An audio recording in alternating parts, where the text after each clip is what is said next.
Akkam jirtu Ndaala Baacaan jedhama. Biiroo Fayyaa Oromiyaa keessan hojjedha. Dhimma talaallii COVID-19 irratti odeeffannoo isiniif kennuufan dhiyaadhe.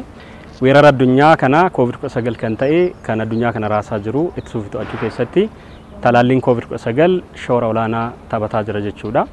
Talaalliiwwan COVID-19 dhaabbata fayyaa addunyaatiin nageenyummaa fi bu'aa qabeessummaan isaanii mirkanaa'ee kutaalee hawaasaa adda addaatiif kennamaati kan jiru jechuudha.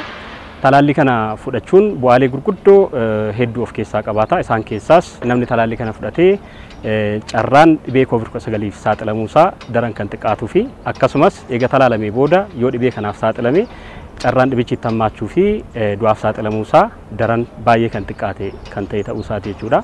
Kana bira darbees hawaasota talaallii kana fudhachuu qaban hedduu talaaluun facaatii dhibee kanaa xiqqeessuu keessatti gahee olaanaa taphata waan ta'eef sanyiiwwan COVID-19 haaraa gara fuulduraa uumamuu danda'an illee ittisuu fi dhaabuu keessatti shoora olaanaa taphata waan ta'eef har'uma talaalamnee ofii fi hawaasa keenya haa baraarruun jedha. Galatooma.